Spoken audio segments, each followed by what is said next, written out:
Euzubillahimineşşeytanirracim. Bismillahirrahmanirrahim.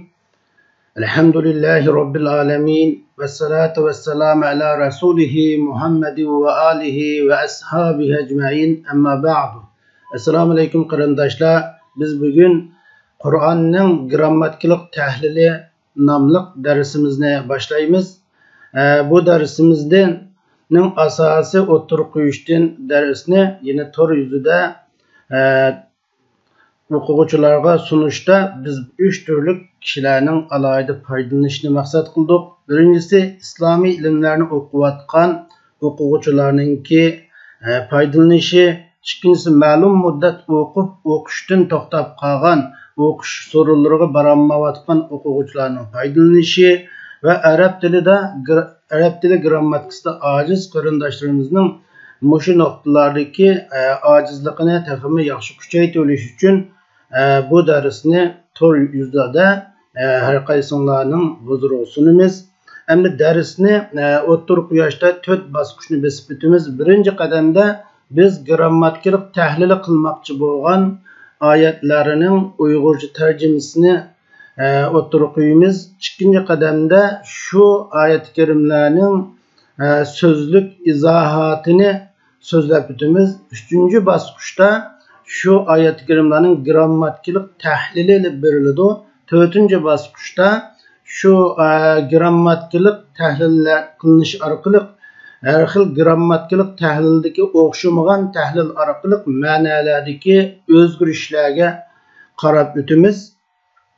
Dersimizni Sure Fatiha'dan başlayımız. İnşallah Allah halisa biz bu şu Kur'an-ı Kerim'nin 30 para 114 sureni 5'ten ahırıkça şu tor yüzde o'quvchilarning, foydalanuvchilarning huzuriga sunuşunu maqsad qilyapmiz. Allah bu xizmatimizni, amalimizni ro'yobga chiqarib bergusi. Euzubillahimineşşeytanirracim. Bismillahirrahmanirrahim. Suratul Fatiha. Bismillahirrahmanirrahim. Elhamdülillahi Rabbil alemin. Errahmanirrahim. Maliki yevmiddin. İyyâke na'budu ve iyyâke nesta'in. İhdines sıratel mustaqim. Sıratel lezîne en'amte aleyhim. Gayril mağdubi aleyhim veleddallin. Sure Fatiha Mekke'de nazil bo'lgan 7 ayet. Nayet şefkatlik ve mihriban Allah'ın ismi bilen başlayman. Barlık hamdü sana alemlerinin perverdigarı Allah subhanahu ve ta'ala hastur. Allah nayet şefkatlik mihribandır. Kıyamet gününün igisidir. Rabbimiz sana ibadet kılımız ve sendillah yardım talep kılımız. Bizni doğru yolga başlığın. Gazipin gülüqqallarının ve azgallarının yoluga emas, sen in'am kılgallarının yoluga başlığın. Euzubillahimineşşeytanirracim. Euzubillahimineşşeytanirracim'nin sözlük manisi kelsak, Euzu onun manisi elteci'u ve a'tasimu degan ma'noda. Yani iltijo qilaman, chin esiliman, panoh talab qilaman degan ma'noni bildiradi. Endi shayton bu asli fay'al vaznida kelgan bo'lib, shatana so'zidan chiqqan, shatana so'zidan fay'al vaznida kelgan. Yani ba'uda degan ma'noda. Yani ba'uda anil xayr, yani yaxshilikdan yiroq bo'ldi degan ma'ni bildiradigan so'zdan kelib chiqqan yoki Allah'ning rahmatidan yiroq bo'ldi degan ma'ni bildiradigan shatana so'zdan kelib chiqqan so'z shayton. Yani shaytonning asli ma'nosi yaxshilikdan yiroq bo'lish degan bir ma'ni bildiradigan so'z.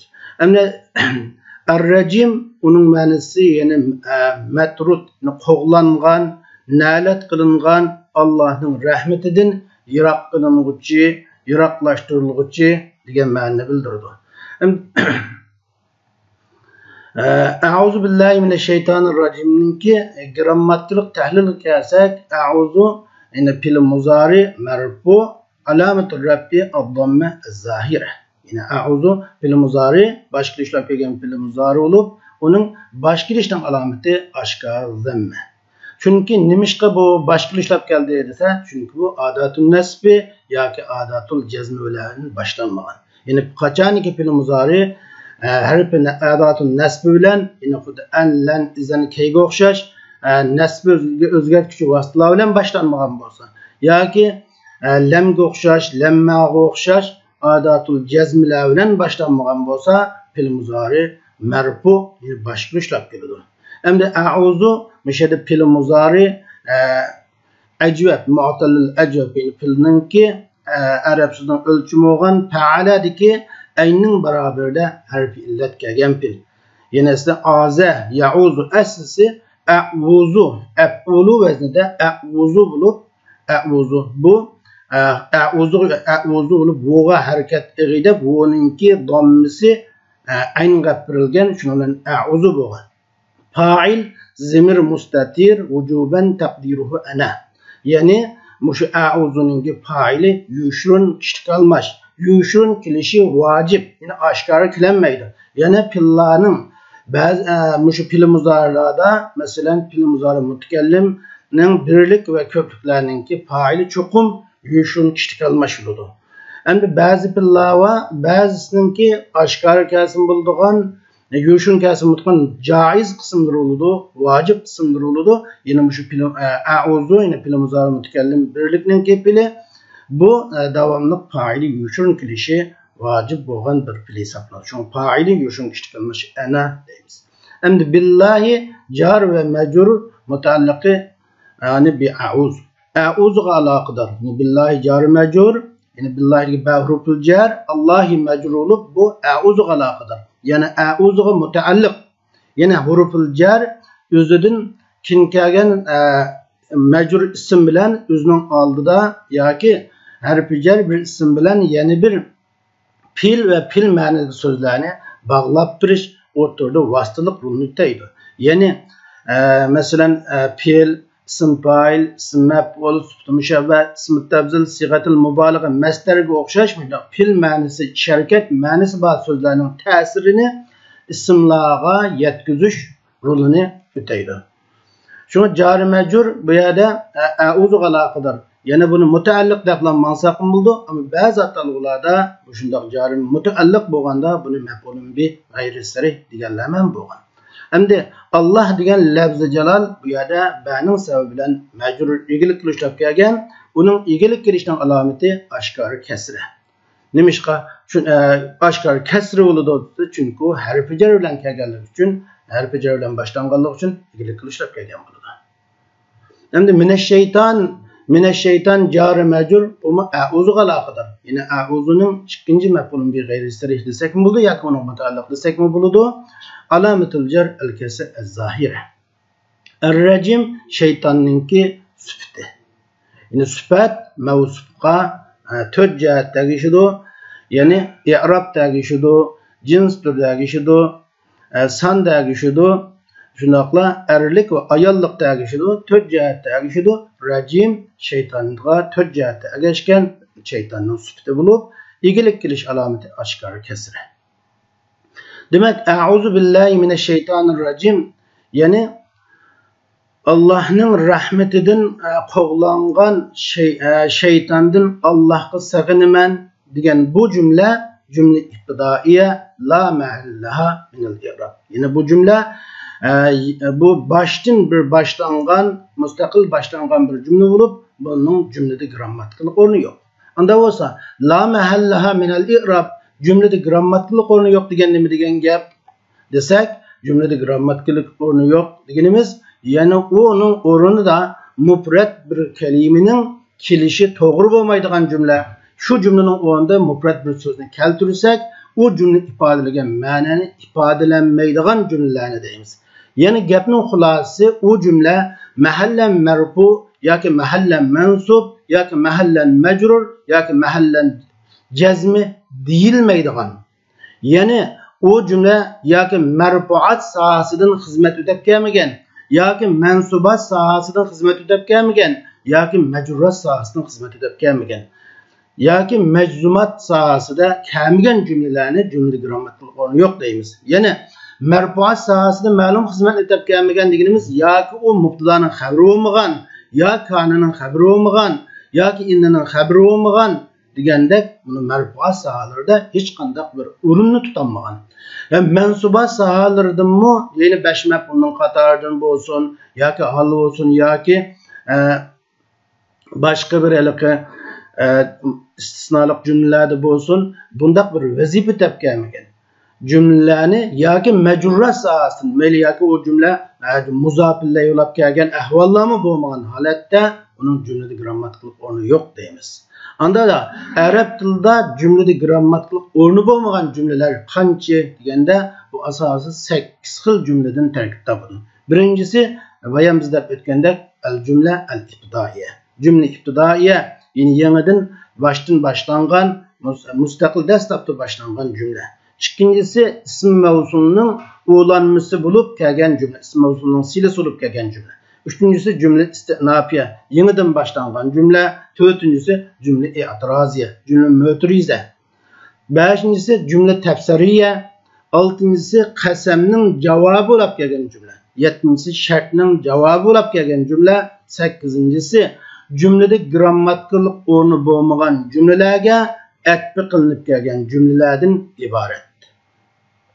Endi cümle ibtidaiye degan nima u? Qandaq cümleni cümle ibtidaiye deymiz deganda cümle ibtidaiye deganimiz mayli o cümle fi'liye olsun, mayli o cümle ismiye olsun, mayli ismlik cümle olsun, mayli fi'llik cümle olsun, kalamning beshida kelgan har qanday cümle ibtidaiye olur. Mesela mata bekrun desek bu kalamning beshida kelgan cümle ibtidaiye. Zeydun mujtahidun degan o'xshash.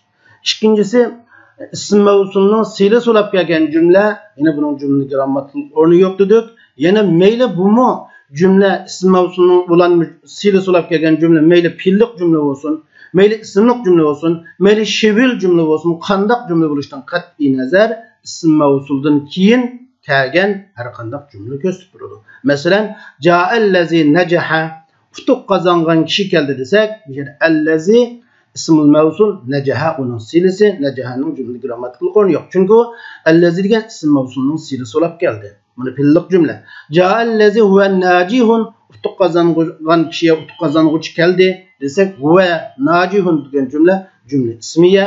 Mana bu cümle grammatiklik o'rni yo'q, chunki allazi degan ism mavsulning o'lan cümlesi bo'lib keldi. Yoki ja'allazi fil masjid, masjidga kishi keldi desak, masalan fil masjid, mana jari majrur shibil cümle, mana bu allazi degan ism mavsulninki silasi bo'lib keldi, cümle grammatiklik o'rni bo'lmaydi. Şuna mana bu iki türlük cümleni biz bugün bu dersimizde cümlede grammatiklik vazifesi bo'lmagan 8 türlük cümleden iki türlük cümleni bugünkü dersimizde ko'rib o'tdik. Bismillahirrahmanirrahim.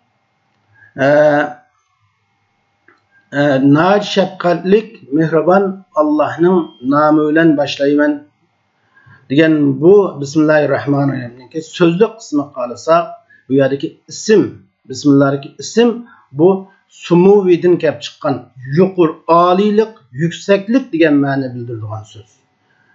Yoki simat, vasama, yasimu simatun deymiz. Sima, vasama, alamet, belge degan ma'nidan kelib chiqqan deyiladi. Unda desakmi yine to'g'ri bo'laveradi. Chunki ism o'chog'da uning bilan tunilan musammoga alomat qilingan bo'ladi. Endi Allah, Bismillah'daki Allah mana bu muqaddas oliy zotning xos ismi, ismi alam. Yani onun ma'nisi al-ma'bud bihaq. Haq bo'lgan ibodat qilinuvchi, haq bo'lgan ma'bud degan bo'ladi.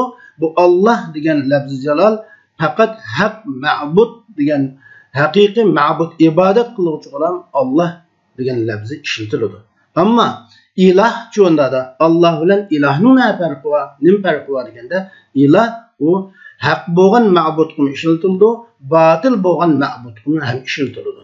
Demak, iloh Alloh qilib ishlatiladi, Allohning g'ayri qilib ishlatiladi. Ammo Alloh faqat muqaddas oliy bo'lgan zot haqiqiy ibodat qiluvchi bilan ishlatiladi. Endi Ar-Rahman, Ar-Rahim meselesiga kelsak, Bismillahirrahmanirrahim. Ar-Rahman bu rahima yarhamu filidan kelib chiqqan sifat bo'lib, bu fa'lan vazni bilan kelgan sigatul mubalagha. Aşurma bir mubalagha, en yuqur bir işin en yuqur çekini ifadeleş üçün, yuqur halatni ifadeleş üçün işiltildigan vaznida kelgan, formulada kelgan bir sifat. Rahim bolsa bu rahime yerhamu fiilidin fa'il formulasından yasalgan sübut. Bu yine bu yukarıda sigatın mübalağa, yine mübalağa sübutning qatoridan yuqori yuqori chekni ifodalash uchun ishlatilgan qatoridan mi deyiladi yoki sübut mushabbah bismi fa'il deb muqarrardi. Hamda ar-Rahman ve ar-Rahim o'rtasidagi farq ko'rsa ar-Rahman butkul mavjudotga, barliq mavjudotga rahmat qilguvchi, kuyunguvchi degan ma'ni bildirsa, ar-Rahim mu'minlarga rahmat qilguvchi, mu'minlarga kuyunguvchi degan ma'ni bildirdi. Endi Bismillahirrahmanirrahimning grammatikalik tahliliga kelsak, bismi jar majrur mutaalliq mahzub. Yani ba'rufi jar ismi majrurlik bu bir tashlang'uvchiga aloqador. Chunki biz bayon 5 deb o'tgandek, jar majrur harfi jar cho'qim bir narsaga mutaalliq bo'ladi. Anda da har qanday harfi jar bir narsaga mutaalliq bo'lamdi desa, yo'q. Jar majrur bu harfi jar 3 ga bo'linadi. Harfi jar asli, yani harfi jar zaid, harfi jar shibh zaid deb 3 ga bo'linadi. Ama harfi jar asli bunun hem harfi jar meyli zaid bo'lsin, meyli shibh zaid olsun, meyli zaid bo'lsin, onun çoqum o'zdan kelgan ismni zir o'qitish xususiyatiga harfi jar dashillar. Ama harfi jar aslining cho'lisa harfi jar aslining o çoqum o'zdan kelgan ismni zir o'qitish bilan birga o'zdan o çoqum o'zdan kelgan ismni yine başka bir fe'l ve fe'l ma'nosidagi, yine biz bayon deb o'tgan 7 turlik ismning biriga bağlaydı. Aşınғы çatıdı.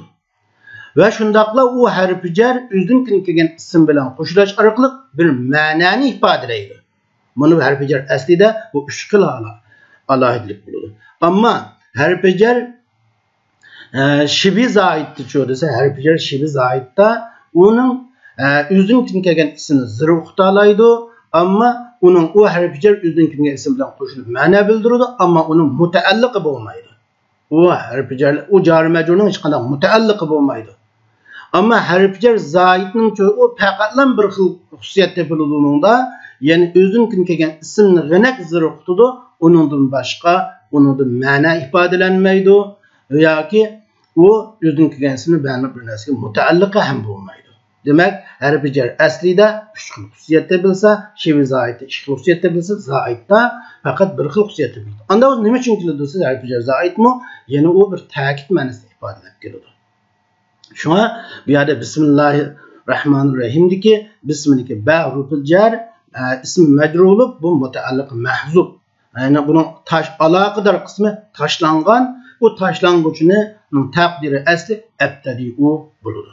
Abtadi'u bo'ladi. O chaqda jar majrur bismillah degan jar majrur, bism degan jar majrur fi mahalli nasbi maf'ulun bih bo'ladi. Yani bu abtadi'uningki maf'ulun bih g'ayri sari ilgiri kelgan maf'ulun bih g'ayri sari deb qaralsa bo'ladi. Yoki mutaalliq deb mansab bo'ladi. Yoki o tashlang'uvchi ibtidai olsun bo'ladi. Abtadi olmay ibtidai. Yani cari mecur bu çağda yine mutaalliq cari mecur taşlangan sözülen taşlangan abtadi olan qo'shilib taşlangan mubtadaninki yani ibtidai taşlangan mubtada bo'ladi. Bu cari mecur bismi degan cari mecur taşlangan mubtadaning xabari deb qaraladi. Endi demek bismillahi abtadi'u yoki bismillahi ibtidai degan bo'ladi. Endi mening nayet shafqatli mehribon Allohning ismi bilan boshlayman yoki mening boshlashim nayet shafqatli mehribon Allohning nomi bilandir deganga o'xshash bo'ladi. Endi buni odatda bu yerga abtadi'u xas emas. Boshqa so'z, ya'ni boshqa o'qimoqchi bo'lsak bismillahirrohmanirrohim aqra'u, yemoqchi bo'lsak bismillahirrohmanirrohim aqulu, nayet shafqatli mehribon Allohning nomi bilan yeyman, nayet shafqatli mehribon Allohning nomi bilan ichaman degandek biz maqsad qilingan har qanday fil taqdir qilinsa bo'ladi, ammo taqdir qilinadigan so'z yoki fil bo'ladi yoki ism bo'ladi.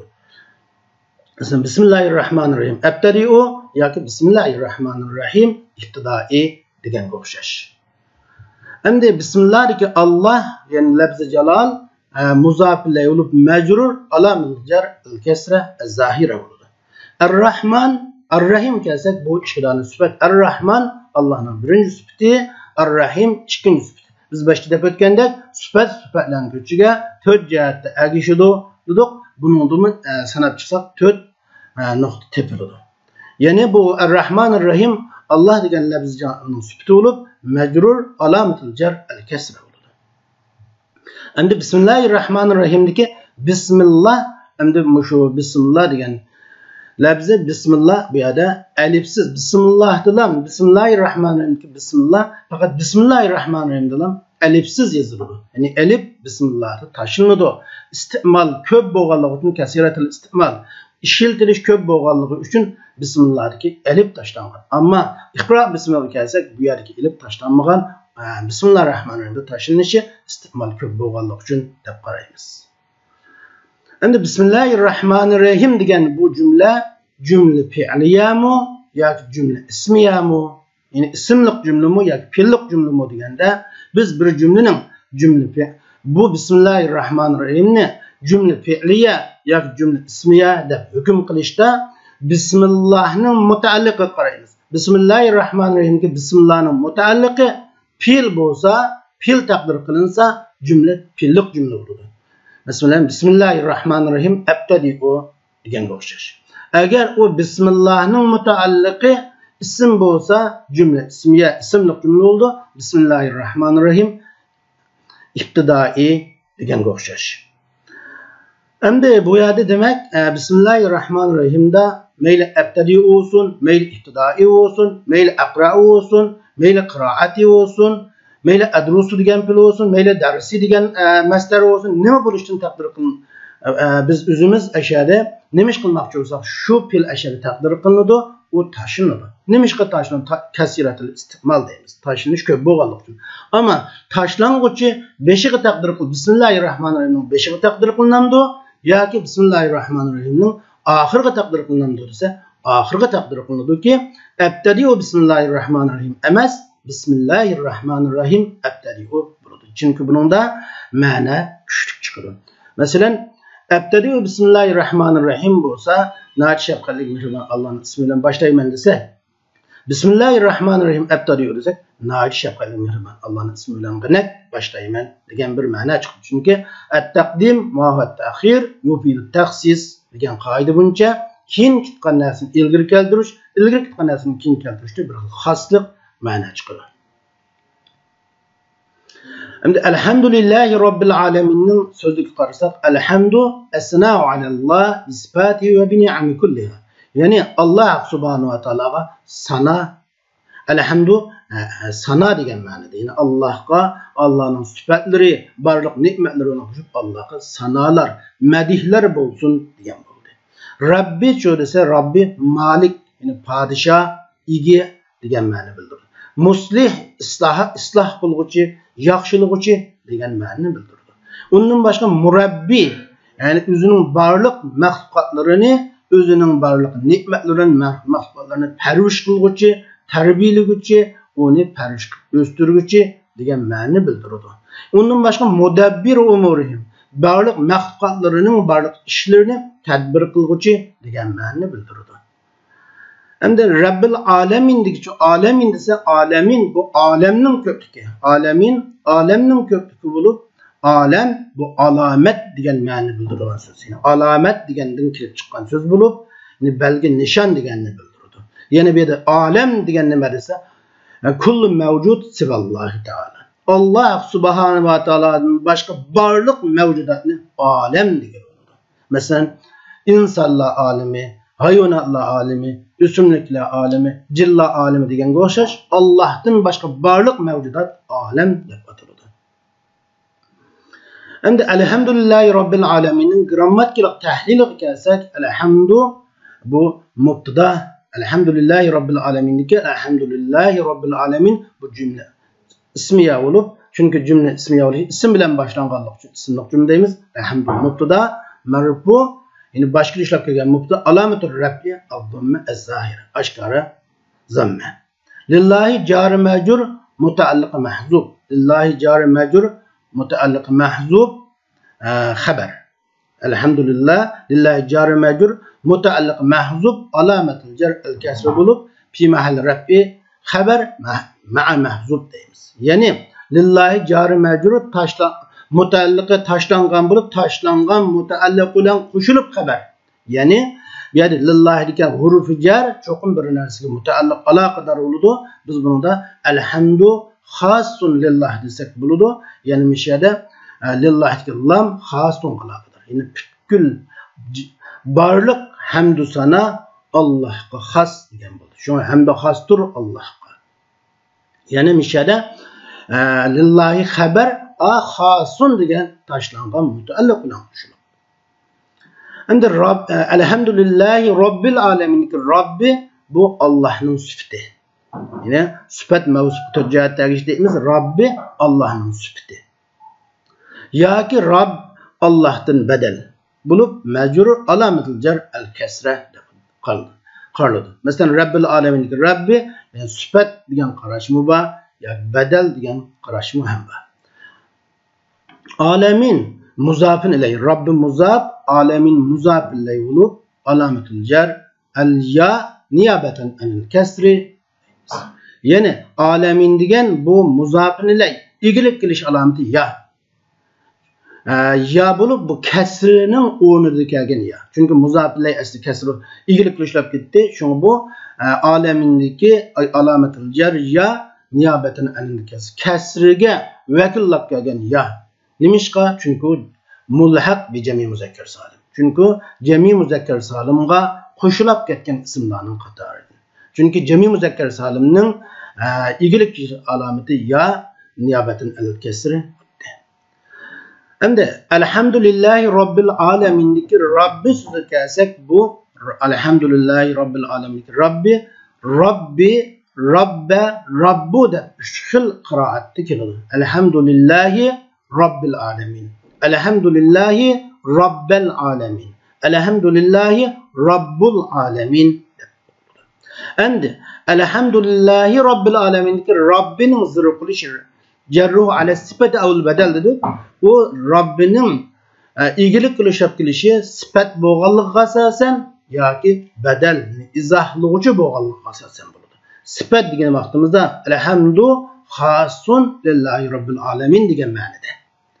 Yani onda deganligimiz Kur'an-ı Kerim'de biz elhamdu xasun lillahi Rabbil alemin de buqimiz deganlik emas. Yani muşu ma'nani ifade. Buradaki butkul barliq madiya alemlerinin Rabbi bo'lgan Allah'a xastur degan bo'ldi.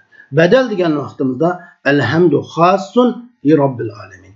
Butkul madiya alemlerinin Rabbiga xas degan ma'no bo'ldi. Endi Rabb bedel degan vaqtimizda çünkü grammatikada bedel mubeddelde cümlede asası maksat kılınmışı bedel oldu. Mubeddel şu bedelge bir urun hazırlığı boğan şekilde kılındı. Onu şu elhamdu xasun li Rabbil alemin degan bir ma'nani ifadeleydi. Demek ki biz bedel degan qarashda. Ama Kur'an-ı Kerim'de oquşda yine elhamdülillahi Rabbil alemin deb o'qiymiz. Endi shundaqla elhamdülillahi Rabbil alemin deb nasbi bilan o'qilishi a'ni degan yoki amdahu degan fe'lni taqdir qilishga asosan bo'ladi yoki harfinida tashlangan munodalik asosan nasb o'qilgan bo'ladi. Rabbil alamin deb o'qilishi a'ni degan fe'lning tashlangan a'nining maf'ulun bihi bo'lganligi asosan nasb o'qilgan, shunga ishlab kelgan yoki ya degan harf ya Rabbil alamin deb yaning tashlanganligi asosan bo'ladi. Masalan, a'ni yoki amdahu Rabbil alamin. Men alemlerinin Rabbini medihlayman. Yoki alemlerinin Rabbini maqsad qilaman. Yoki ya Rabbil alemin. Elhamdülillahi ya Rabbil alemin. Ey alemlerinin perverdigari tutilmadiya Allah xos degandek ma'no. Endi Rabbi o'qilishi uchun esa huva degan zamirni taqdir qilishga asosan Rabbu tashlangan mubtadoning xabari bo'lib pesh o'qiladi. Ya'ni huva Rabbul alemin. Elhamdülillahi Rabbil alemin. Elhamdülillah huve Rabbul alemin oldu. Elhamdülillahi Rabbul alemin. Ama Kur'an-ı Kerim'de okuğanda elhamdülillahi Rabbil alemin deyimiz. Ama grammatiklik tahlilini demekçiyiz. Böyle elhamdülillah huve Rabbul alemin. Yani barlık hamdusuna Allah xastur. O Allah alemlerinin perverdigarıdır. Degan ma'no çıktı. Elhamdülillah. Endi Er-Rahmanir-Rahim ise biz Bismillahirrahmanirrahim deb o'tdik. Bu sıfat Allah'ın sübütü olup bu iyilik kılışının alameti onu da kesre dep bardı. Hem de Er-Rahman-er-Rahim bu şunda 3 xil holatda keladi. Onun zırh qilishi, ya'ni iyilik qilishlar qilishi sifatlik asas. Er-Rahmani Er-Rahimi, Elhamdülillahir-Rahmanir-Rahim deb kelishi sifatlik asasan yoki badallik asasan Er-Rahmanir-Rahimi deb kelgan. Masalan, elhamdu xasun lillahi robbil alamin Rahmanir-Rahim. Bu sifatlik asasan yoki badallik asasan elhamdu xasun lir-Rahmanir-Rahim degandek ma'noni ifodalab bergan bo'ladi. Ya'ni ama nasb qilish uchun tushuntirishlar qilishi. Elhamdülillahi robbil alamin Er-Rahmanir-Rahim. Elhamdülillahi robbil alamin Er-Rahmanir-Rahim deb bundaq kelishi nimaga asosan desangiz, bunda o'qilishi nimaga asosan? A'ni yoki amdahu degan bilni taqdir qilishga asosan bo'ladi. A'ni va amdahu. Ya'ni nayat shafqatlik, yine bütün medya alemlerinin perverdegârı olan Allah xastur, men Rahman Rahim boğan zatını maksat kılımen.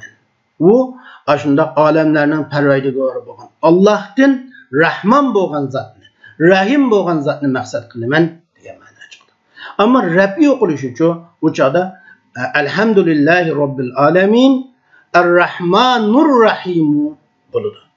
O çağda Er-Rahmanu taşlanğan mubtadanın birinci xəbri, Er-Rahimu taşlanğan mubtadanın ikinci xəbri olurdu. Məsələn, bütkül cemi barlıq həmdü sana alemlerinin perverdigarı boğan Allah'a xastur, o Allah nahid şəfqətlik, mihrabandur degan ma'na çıxdı. Maliki Yevmiddin'deki sözlük ma'nası gəlirsə, Yevmiddin, Yevmil Caza ve Yevmil Hisab. Caza, mukafat bir iş günü, hesap eliş günü degan ma'noni bildirdi. Din caza degan ma'no, caza mukafat degan ma'no. Yaxshi qilgan bo'lsa jazo, yaxshi odamga qilgan yaxshilik qarta berilgani jazo deymiz. Bu yine mukafat bo'lsa, eskilik qarta uning jazosini jazo. Hamda hisob ma'nosi bilan keladi. Xuddi kama tadinu tudan degan o'xshash. Ya'ni kama ta'malu tujaza. Sen amel qilganingdek jazo berilsin degan o'xshash ma'noni bildirdi. Endi Maliki Yevmiddinning grammatikalik tahliliga kelsak, Malik ki Yevmiddin'deki Malikining kasri qilishi, ya'ni igilik qilishi badal yoki Alloh subhanahu va taolo lafzi jalolining 4-chi sifati. Sifat desak, Rabbil alamin Rabb birinchi sifat, Er-Rahman ikinci sifat, Er-Rahim üçüncü sifat, Malik 4-chi sifat deb qaradi. Yoki badal oldu. Ama meyli bedel olsun zırıp iyilik kılışlar kılıdı, sıfat olsun iyilik kılışlar kılıdı, iyilik kılış alameti kesre.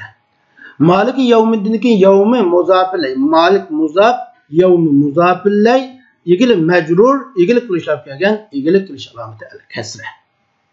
Eddin yine muzafilley, yevmi muzaf, eddin muzafilley olup, iyilik kılışlar kılgen, mecrur, iyilik kılış alameti kesre oldu. Hem de Malik mu bu şundaqla rəbb nəsbi cer halətdə kilədi. Yine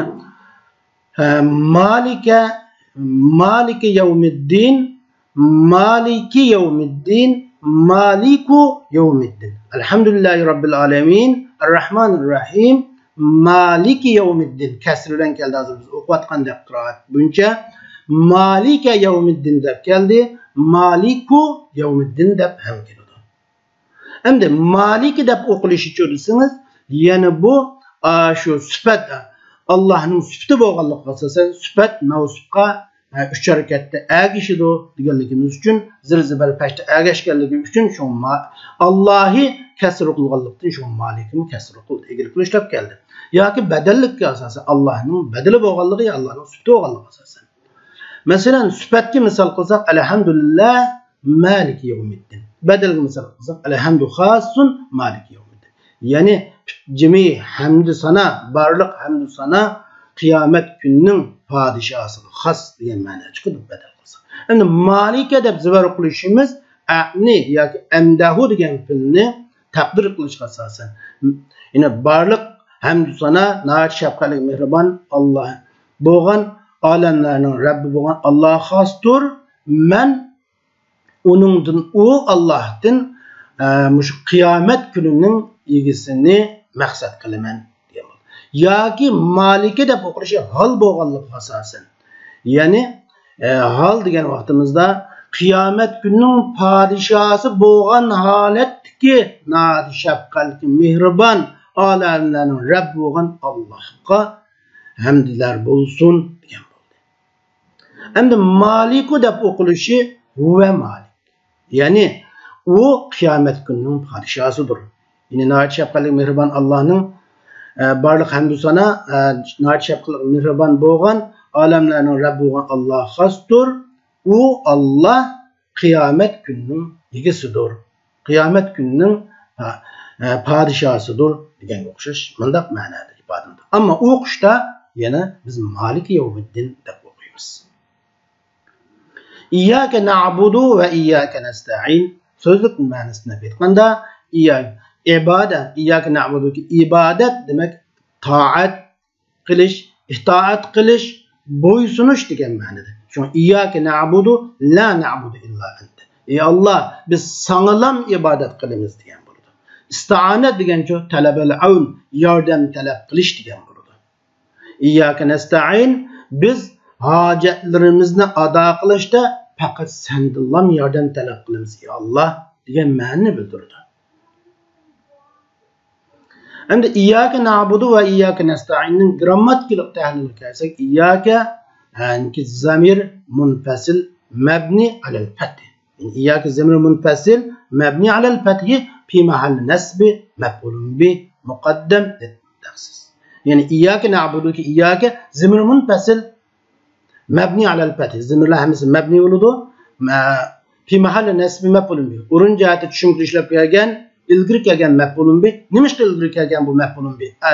Adette avvelen fiil, onunkin fail, onunkin mef'ul kilişi asli tertipti. Fiillik cümlenin tertipi mana butti. Ama nem bola bir yerde mef'ulun bir ilgili kaldırırsa tahsis ibadetini fakat Allah kılam haslaştırış için şu an mef'ulun bir eşitken. Na'budu fiil muzari merfu. Başka işler fiil muzari bulup başka işin alameti zamme. Hem de bu fiil muzari bir yerden başka işler geldi. Nimiş karısı biz 5'te a'udu dep ötkende çünkü bu adatun nesbi olan enlen izen go'xshash yoki adatul jazm bo'lgan lamma go'xshash laun nahiy go'xshash lamul amri go'xshash jazm o'qitish vositalari bilan boshlanmaganligi uchun bu boshqa ishlar rab yo'qolib keldi. Boshqa ishlar keldi. Agar bu vositalarning bizdan bosh kelgan bo'lsa unda bo'lmaydi. Endi bu na'buduning fa'ili zimri mustatir vujuban taqdiruna. Yine yuşun kilishi vacib bo'lgan kishilik almash nahnu bo'ldi fa'il. Bayan menda o'tgandek fiil muzari mutakallim birlik ve fiil muzari mutakallim köplikning failleri çokum zimir olup yuşun kilishi vacib bo'ladi. Ve iyyake nesta'indeki bu hurufu iyyake nesta'in iyyake na'buduga atbah. İyyake zimir munfasil mebni alel fethi fi ma'ani nesbi mef'ulun bih muqaddem littahsilduk ve yamkı o da bunun tahlili iyyake nesta'in iyyake na'buduga o'xshash. Ama nesta'in fiil muzari merfu alametli dhamme çünkü bu adatın nesbi ve adatül cezmilerden başlamagan faili yuşun kilişi vacib bo'lgan ishni kalmash nahnu. Ama nesta'in bu asli ajvab bil. Yine sarf qoidasini aytganda arab so'zining o'lchami bo'lgan fa'il lamniki aynning barobarida harfi vo yoki ya yoki alifdan iborat harflar kelgan bo'lsa ajvab deymiz, ajvab bil. Çünkü bunun asli nesta'vinu, asli ana ya'unu, asli avana. Bu sulas mujarrad kısmı avana. Şuna nesta'vinu bulup bu yerda kasra vo'ga ig'ir kelgan. Kasra vo'ga ig'ir kelganlikdan bu vo'ning kasrisi anga yo'tkab berilgan. Shuning bilan vo sukun oldi kasri bo'lganligi uchun vo yağı aldı kesir olganlık için yağı götürülgen. Şunu nesta'inuga özgergen. Demek iyyake na'budu ve iyyake nesta'in da bu yerda mush ilgiri kin kitgan narsani ilgiri keltirish, ilgiri kitgan narsani kin keltirish ibaret bir xil usulub bor. Çünkü bu fe'illik cümlenin asli kanuniydi. Fiil kelish, fa'il kelish, maf'ulun bih kelish kerak edi. Lekin bunun da avvelen maf'ulun bih kelib, undan keyin fi'il fa'il kelgan. Nimishki bunda kılıngan dese, bu yerde iyyake nesta'in ve iyyake na'budu'larda bu yerde iyyake degan maf'ulun bih bo'lgan zimir ilgir keltirildi. Nimish qarsa ibadetni ve isti'anetni Allah kılan xaslashtirish, Allah kılan tutush maqsad qilinganligi uchun. Agar iyyake na'budu demay, na'budu kelkasichu o chaqda ma'na hozirgidek bo'lmaydi. Masalan, iyyake na'budu desak, ey Allah biz sağınak, sağla ibadet kılımız, sendillah yardım talep kılımız degan ma'na chiqadi. Ama na'buduka, nesta'inuka desek, senden yardım talep kılımız ve sana ibadet kılımız, senden yardım talep kılımız degan ma'na chiqadi. Lekin bununda xaslik, bunda kuchlik ma'na chiqmaydi. Ama bu yerdeki zamirning gapi chiqqanda, o zamir haqida qisqagina to'xtalamiz. Zamirlar ikki qismga bo'linadi. Damir munfasil ve damir muttasil deb ikki qismga bo'linadi. Zamir munfasil ikki qismga bo'linadi, zamir muttasil uch qismga bo'linadi, jami zamir 5 qismga bo'linadi. Cho'ng jihatdan damir ikkiga bo'linadi. Damir munfasil va zamir muttasil. Zamir munfasil ikkiga bo'linadi. Zamir munfasil bir rab, zamir munfasil bin nasbi deb ikkiga bo'linadi. Zamir muttasil 3 ga bo'linadi. Damir muttasil bir rab, damir muttasil bil jar, damir muttasil bin nasbi deb 3 qismga bo'linadi. Jami 5 qism. Her qismning zimiri 14 dan hisoblanganda jami zimir 70 bo'ladi. Agar her bir qismning zimirini 12 dan hisoblasak, umumiy zimir 60 bo'ladi. Agar her bir qismning zimirini 18 dan hisoblagan vaqtimizda umumiy zimir 90 bo'ladi. Demak, yig'ib kelsak zimir cho'ng jihatdan ikkiga bo'linib, iyyake na'budu ve iyyake nesta'in zamiri munfasil bin nasbi qismidan bo'ladi. Mana bu masalan şu iyyake iyyakuma iyyakum iyyahu iyyahuma iyyahunna deganga o'xshash bunda turlangan zimirlar buni chuqur sarf bo'lganlar alliqcha ugunib bo'lgan. Endi iyyake da 3 xil qarash bor. İyyake'nin umumisi zimirmi yoki iyyake'ning kab zimirmi yoki iyya zimirmi deganda iyya zimir amma kab harf xitob shu iyyake iyyakuma iyyakum deyiladi. İyya fakat ismin muzmarun zimir iyya kab harf xitob deb qaraladi. İkinci qarashda iyya umumisi qo'shilib zimir degishlarmi bo'lgan. Üçüncü qarashda kab iyyakidagi kab zamir amma iyya buningki shu kab degan zimirning tayinlatgan bir tayanchisi emat deb bunda ataganlar bo'lgan. Buningda grammatik ulamolarning ko'z qarashi 3 xil qarash bo'lgan. İhdina sıratal mustaqim keldik. İhdina sıratal mustaqimda ihdina bu sözlük ma'nosida aytganimizda hada, arshada, dalla, vaffaqa degan ma'noni bildiradi. Hada yahdi degan fil yetaklidi, boshladi, muvaffaq qildi degan ma'noni bildiradi. Ama sıratal mustaqim churisi sırat al mustaqim, at-tariq al-mu'tadil, at-tariq al-vazih degan bo'ladi. Mu'tadil yo'l, rushan yo'l deganni bildiradi. Sıratal mustaqim. Unda da ihdina sıratal mustaqimdan bu yerda nima maqsad qilinadi deganda, bu yerda ihdina sıratal mustaqimdan islomdan iborat eningda hech qanday agrilib bo'lmagan rushan yo'lda mustahkam turishga bizni muvaffaq qilgin ya Allah degan bo'ladi. Chunki bu yerda biz mushu rushan yo'lga bizni hidoyat boshlig'in demaymiz. Rushan yo'lga bizni dala boshlig'in demaymiz, shu yo'lga mustahkam turishga muvaffaq qilgin. Chunki bu duoni qilyotquvchi allaqachon mushu yo'lda bo'lgan bir kishi hisoblangan bo'lg'achqa.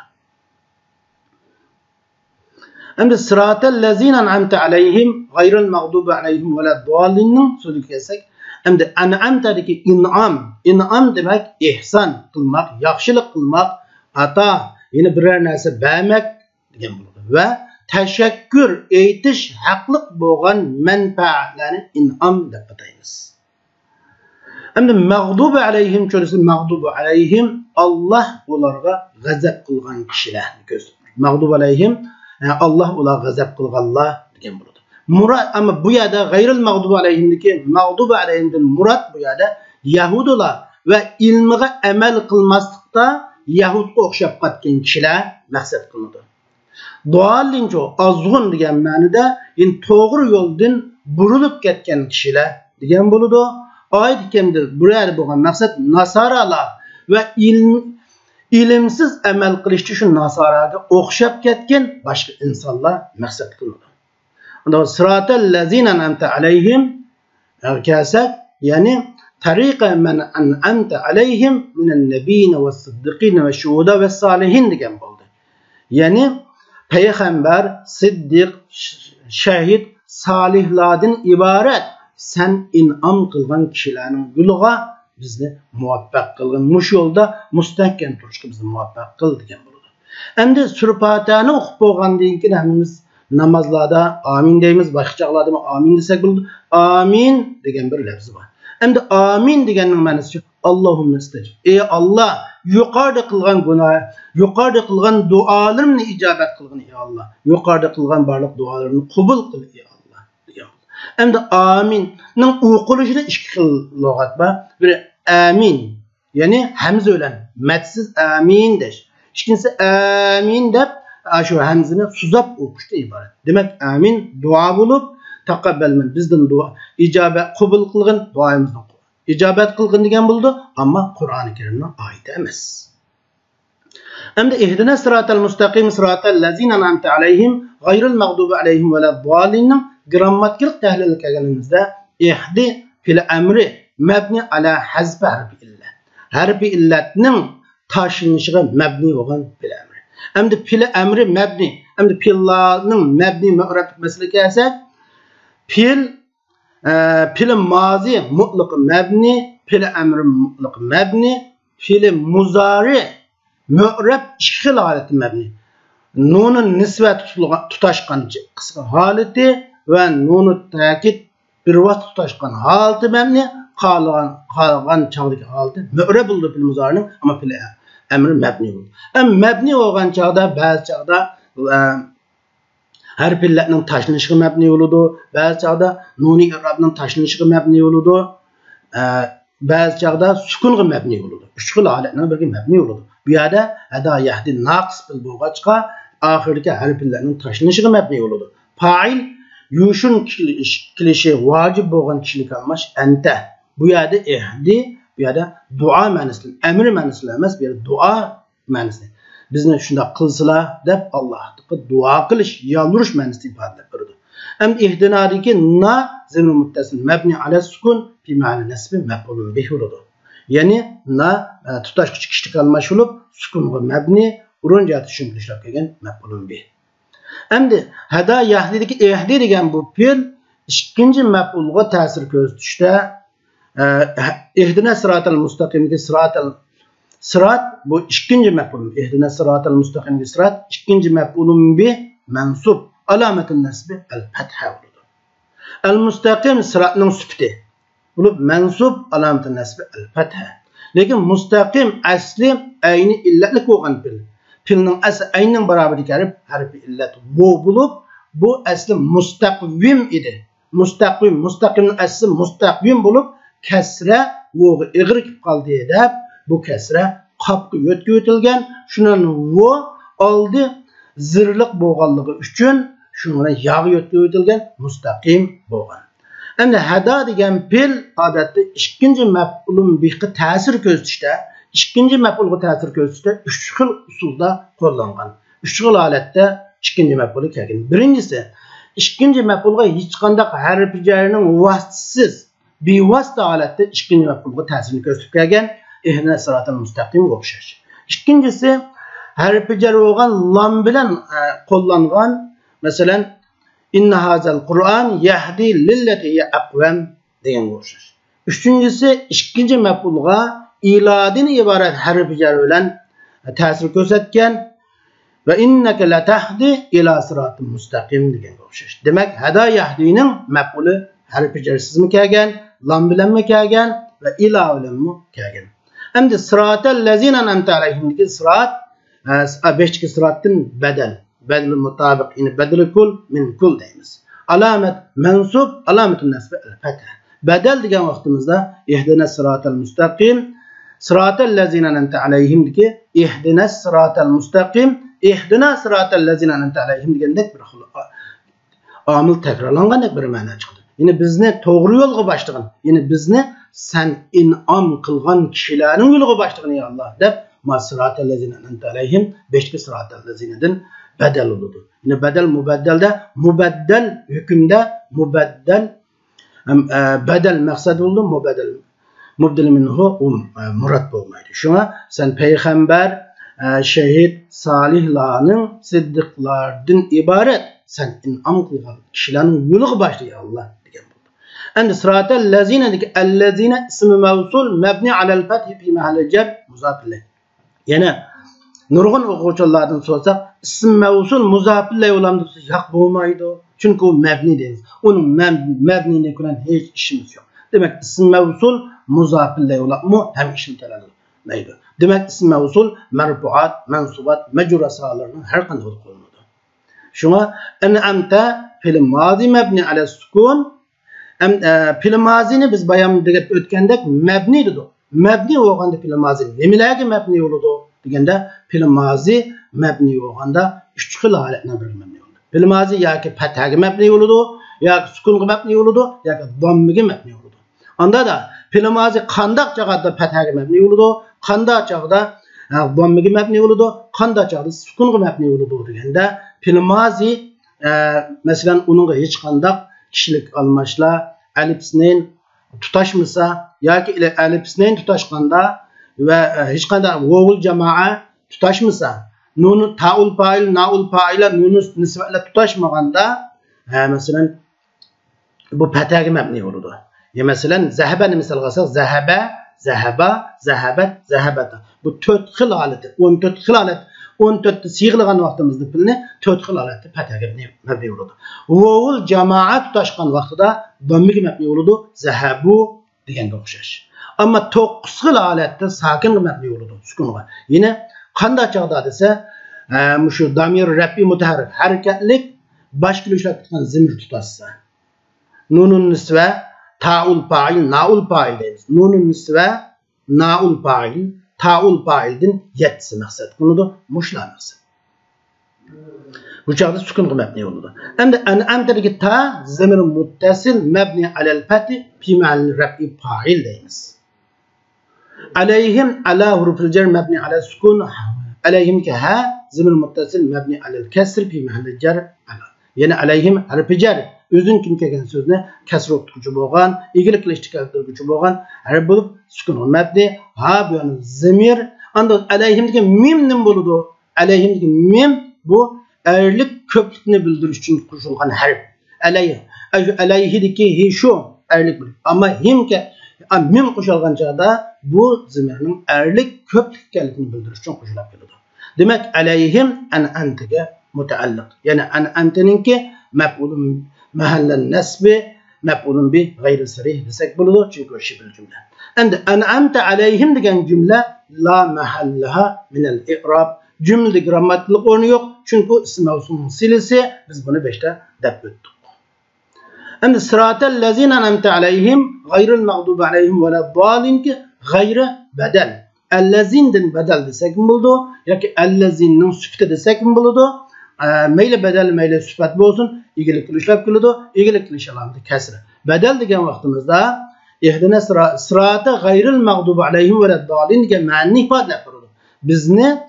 Senin gazap kılınmagan, senin gazapın uçurmagan, ezip ketmegenlerinin yolu başlayan Allah degen ma'na çıktı. Süfet olganda hazır kaldı şu. İhdine sıratel mustaqim, sıratellezine ente aleyhim gayril mağdubi aleyhim ve leddalin. Lekin süfet degen vaktimizde dikkatimizni biradigan bir neçe nokta var. Şunun qatardan birisi süfet bilen mevsufni o'tirib fasıl kirsi bilemdi degan bir savollar kelib chiqdi. Sıratellezine ente aleyhim deki ellezine mevsuf bo'lsa, gayri süfet bo'lsa, an'amta aleyhimdan ibaret bu yerga bir fasıl kirdisi bo'laveradi. Süfet bilen mevsufni o'tirib fasıl boshqa so'zda qistiruvsi bo'ladi. Ama yeni bir sual kendimizde tutuldu ki gayri degen adette muzafile ile ma'rif olmaydı. Çünkü gayri mugayiret manasida, isim fail manasida bo'lganligi uchun bu izafet bilen ma'rif olmaydı. Agar biz endi allazinni ma'rifi desak, g'ayri ma'rifi bo'lmasa, qandaqski g'ayri degan nakir ism allazin degan ma'rif ismning sifati bo'la oladi desak, bunga ikki xil javob bor. Biri g'ayri ishkidani ma'nida qarama-qarshi bo'lgan, har ikkilisi ma'rifi bo'lgan so'zning o'tirida kuysa, o izofat orqali ma'rifiga o'zgaradi degan bir xil qarash bor. Ya'ni g'ayri asli ma'rifiga o'zgarmaydi izofat orqali, ammo g'ayridan kim kelgan so'z bilan g'ayrining oldida kelgan so'z ikkisi ma'nida mutazor qarama-qarshi bo'lsa, va u ikkisi ma'rifi bo'lsa, g'ayri o'chadi ma'rifiga o'zgaradi. Masalan, ajibtu minal harakati g'ayri sukuni deganga o'xshash. Bu yerda dal mushu qoidaga tushdi deb ma'rifi desak bo'ladi. Chunki al-mun'ama bi in'am berilguchi bilan g'azab qilinguchi bu ikkisi ma'nida qarama-qarshi. Ikkinchi xil qarashda undaq demay, g'ayri izofat orqali ma'rifiga o'zgarmadi. Allazin degan ism mavsul ma'rifa, lekin qaribun minan nakira. Nakirga yaqin bo'lgan. Bu ma'rifa olan bilan nakirga yaqin. Chunki nimishqa allazin degan ism mavsul o'zi mustaqil holatda aniq bir ma'ni bildirmaydi. Silasi bo'lmasa, aniq ma'ni bildirmagachga, shu nakirga yaqin deymiz. Bu chaqda sifat bo'ldi deymiz. Ana bu chaqda g'ayri, bu chaqda sifat. Endi g'ayri ba'zi chaqda odatul istisno bo'ladi. Bu mu bizning diqqatimizdan bo'lish kerak. Masalan, ja'atulloh g'ayri Muhammadin. Muhammaddan boshqa o'quvchilar keldi deganga o'xshash. Endi mag'dubi alayhim bu g'ayr mag'dubi alayhim mudaf mag'dub mudaf ilayhi majrur alamatul jar al kasra. Alayhim jar majrur fi mahall raf'i naibul fa'il lil mawzuf. Ya'ni mag'dubi alayhim bu mudaf ilayhi bo'lib iglik ushlab keldi. Iglik alamati kasra bo'lsa alayhim jar majrur fi mahall raf'i naibul fa'il mawzufni. Ya'ni mag'dubininki alayhim naibul fa'il bo'ladi. Nimishqa ism maf'ul. Ism maf'ul. Chunki ism maf'ul degan nimadan yasaldi? Majhul tillardan yasaldi. Ismul fa'il ma'lum darajaga qo'yilgan tillardan yasalsa, ism maf'ul majhul darajaga qo'yilgan tillardan yasaladi. Majhul darajaga qo'yilgan tillarning fa'ili olmaydi, naib fa'il bo'ladi. Unda da ism maf'ulning naib fa'ili bo'ladi. Alayhim naib fa'il bo'ladi. Anda jar majhul fa'il lam turib jar majhul fa'il bo'lmaydi, ammo naib fa'il bo'ladi. Endi ad-valad daliniki va huruful atba la zaid bu shu g'ayridagi nafi ma'nosini kuchaytirish uchun kelgan. G'ayril mag'dubi alayhimki g'ayridagi nafi ma'nosini, bulutsizlik ma'nosini kuchaytirish uchun kelgan. Ammo bu laning ziyoda bo'lishi umumlashib ketgan, kulli umumlashib ketgan bir qoida. Endi dalin mag'dubi valad daliniki dalin mag'dubi alayhim at bo'lib egilib ishlab kelgan ma'tufun alayga i'robda juda. Ma'tuf her patbidan kim kelgani ma'tuf bo'ladi, her patbidan oldida kelgani ma'tufun alayhi bo'ladi. Ma'tufun alayga i'robda va hukmda erishadi. Egilik qilish alomati bu yerda valad daliniki ja niyobatan al-kasr. Ya'ni valad dalinning egilik qilish alomati kasriga naib bo'lib kelgan ya. Chunki u jami muzakkar salim deb qaraladi. Shuning bilan bizningki bugungi o'sha darsimizning sura Fatiha haqidagi grammatikalik tahlili dersimiz şunun ahirlaştı ve ahir da'vana enelhamdülillahi rabbil alemin.